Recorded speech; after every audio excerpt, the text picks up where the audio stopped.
Un ingénieur agronome de la famille nous a proposé l'idée de constituer une coopérative. En 1997, la coopérative a été construite et nous avons commencé le travail. Il y a eu quelques organisations qui nous ont aidés en nous fournissant du plastique pour le bassin, ainsi que la motopompe, la machine de l'iode. Mais le problème était au niveau de la machine à écraser le sel et aussi au niveau de l'emballage. Donc, c'est la coopérative qui s'est chargée de l'emballage. Quant à la machine à écraser le sel, ce n'est que l'année dernière qu'on a pu bénéficier.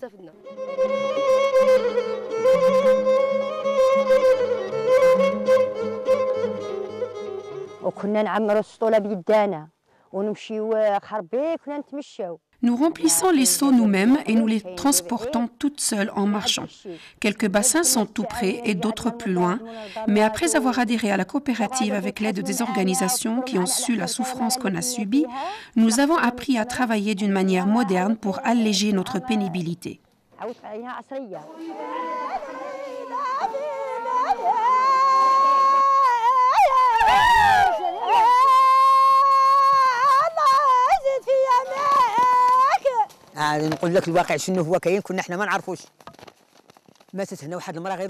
Une fois, une femme est décédée, ici au Douar. Un monsieur est venu pour présenter ses condoléances. Il est de la direction d'agriculture de Chaouen. Il nous a donc proposé de constituer une association de femmes et nous avons accepté. Au début, nous étions 30 femmes à adhérer. L'organisation espagnole MZSC nous a organisé une formation sur les différentes techniques d'élevage des abeilles. Comment connaître la reine des abeilles, dans quel cadre elle se trouve. Ils nous ont fourni les ruches pleines, mais malheureusement, on n'a pas pu avoir de bons résultats. L'année dernière et celle d'avant. Les ruches contenaient les abeilles et le miel. Donc on a construit le cadre et puis on a mis la cire. Mais à cause de la chaleur, on a trouvé que tout était fondu et les abeilles étaient mortes.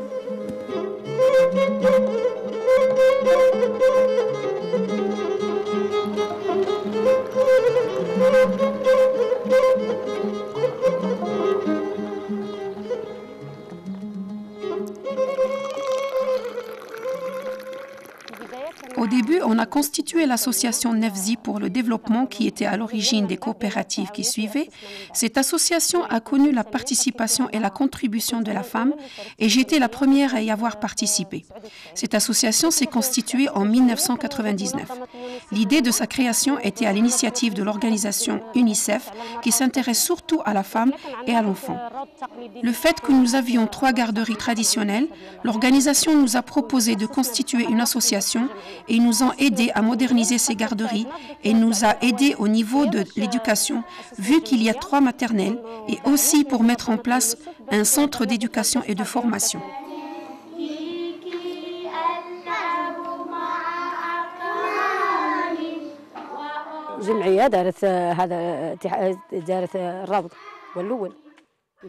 L'association nous a organisé ces sessions d'alphabétisation et nous a ramené des machines à tricoter, à coudre, à broder.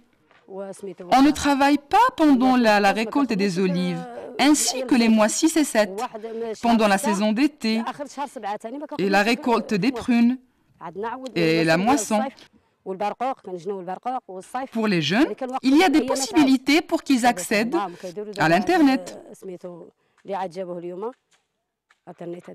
L'association a aussi aménagé les pistes.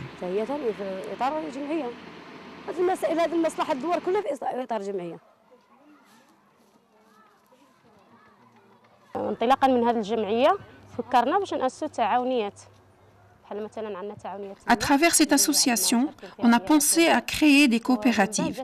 On a la coopérative des abeilles, à laquelle les femmes et des hommes ont adhéré, et aussi la coopérative de l'Union des femmes, qui est spécialisée dans l'élevage des lapins, dans le cadre du projet MEDA qui nous a appris et apporté de l'appui pour constituer la coopérative. Et nous a donné 27 lapins et 11 cages.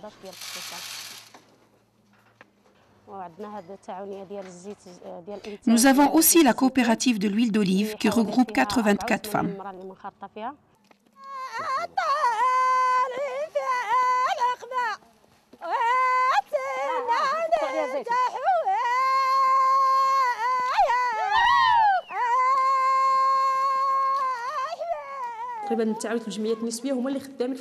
Les coopératives de femmes sont les plus réussies. Il y a des différentes coopératives, celles de couscous, du sel, d'élevage de lapins, d'élevage de chèvres, et en même temps, elles produisent toutes les olives.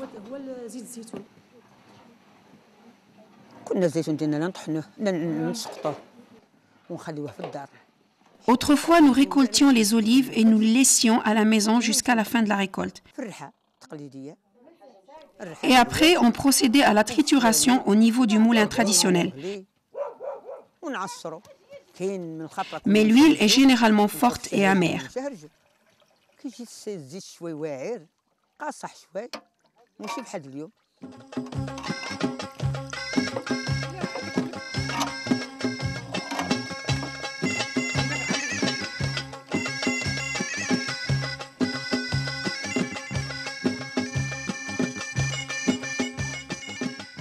كيديروا الزيتون في الرحى ويدوروا عليه بالبهيمه حتى كيطب مزيان ونهزوه بالسطوله ونجيبوه لوسط البير والبير كيكون عندنا. Il y a aussi l'extraction par bassin. On écrasait les olives au moulin à l'aide du mulet, on prend la pâte et on la met dans le bassin.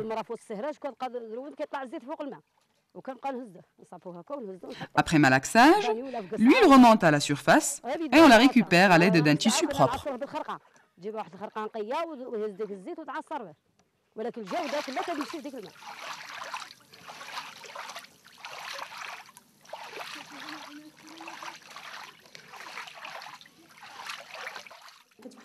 L'Organisation des Nations Unies a fait un partenariat avec le ministère de l'Industrie et du Commerce pour promouvoir la qualité et la production des huiles d'olive du Maroc.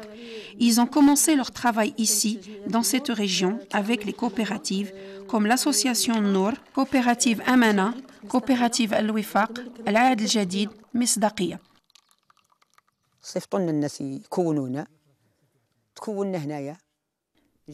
On a suivi une formation, ils nous ont amené à l'huilerie.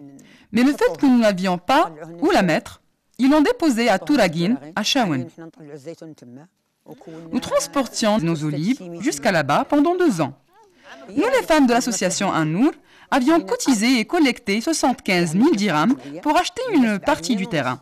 Et l'autre partie nous a été offerte par notre président de l'association An-Nour.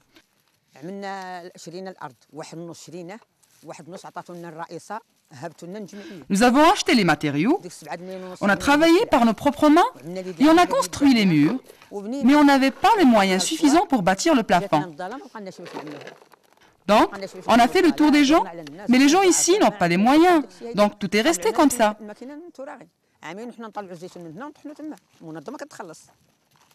On a demandé de l'aide pour terminer la construction du plafond, donc on a obtenu de l'aide par l'organisation avec qui on travaille maintenant. Et l'Organisation de développement du Nord nous a donné 14,5 millions pour construire le plafond. Et l'organisation aussi nous a construit un autre magasin de stock et nous a apporté Masara, l'huilerie, ici pour la trituration, et nous a emmenés en Espagne en stage. On a pu voir le processus d'irrigation, la taille des arbres, comment il est traité, la cueillette mécanique, et des autres, comme nous, le font manuellement.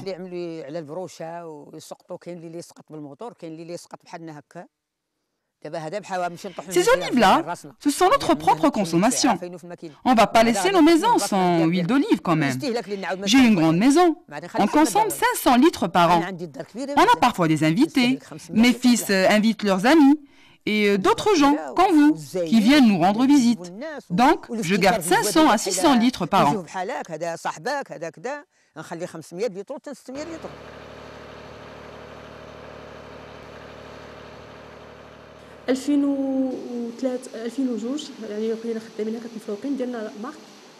Depuis 2002, nous vendons une marque déposée nommée Farida. On n'a pas fait la marque pour chaque association. Donc, on l'a fait au nom d'une seule association et c'est Association Nour.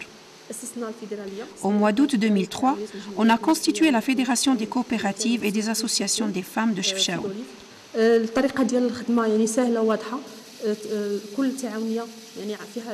Concernant la production et la commercialisation de l'huile d'olive, la manière est facile et simple. Au niveau de chaque coopérative, les membres apportent leurs olives. Dans le registre, on mentionne la date de réception des olives, le nombre de kilos que la femme pèse elle-même, la trituration se fait, on mesure l'acidité pour connaître la qualité de son huile, on fait la classification, le mélange et on met l'huile dans les citernes de sa coopérative.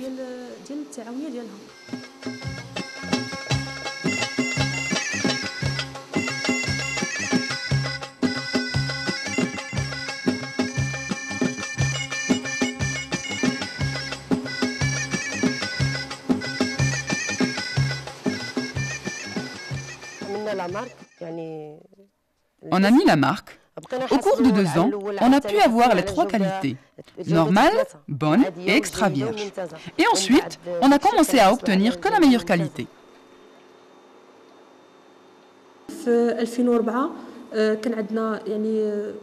En 2004, on a eu une quantité importante d'huile d'olive, mais on a eu des problèmes au niveau de la commercialisation.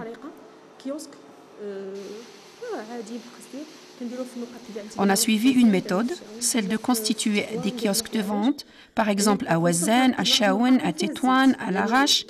On s'est concentré sur là où il y a le plus d'olives. Mais le problème, c'est comment vendre en face d'une personne très connue depuis des années dans la vente de l'huile d'olive. Notre produit est emballé, alors que les gens ne sont pas habitués à voir l'huile d'olive avec emballage et croient qu'il est mélangé avec l'huile de table. Quand on leur demande pourquoi vous dites ça, ils pensent que c'est le gouvernement qui nous en donne leurs droits.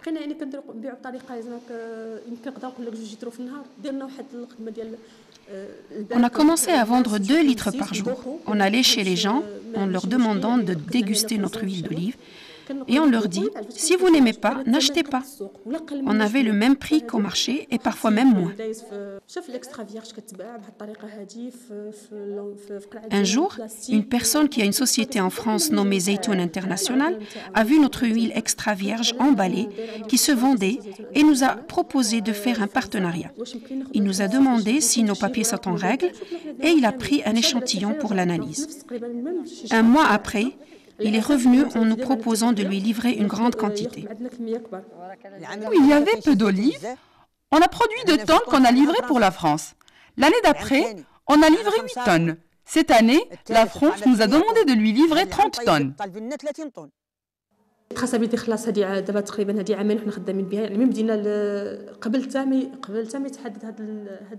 On a travaillé sur la traçabilité depuis qu'on a commencé à exporter, car c'est ce qui nous permet de mieux travailler avec les femmes.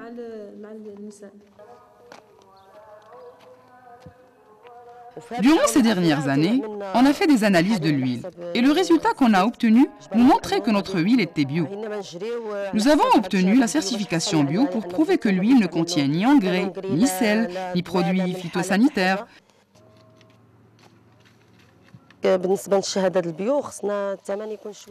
Avec le certificat bio, notre prix doit être un peu plus élevé. On aimerait bien que chaque douar possède sa propre huilerie, car c'est difficile pour nous de transporter les olives. On n'a que 2 huileries au niveau de la fédération. C'est insuffisant. Toutes les 240 femmes utilisent ces 2 huileries. Donc, on a un grand problème au niveau de la trituration. Le plus grand problème qu'on a, c'est la charge élevée du transport des olives jusqu'aux machines. Par exemple, on peut mettre en place une machine au niveau de la coopérative Al-Wifaq et une autre au niveau de la coopérative Nefsi, qui est plus loin. Là où s'est constituée une nouvelle association nommée Attihad al-Nisa. Comme ça, on va réduire le coût de l'huile d'olive d'une part et d'autre part obtenir une bonne qualité.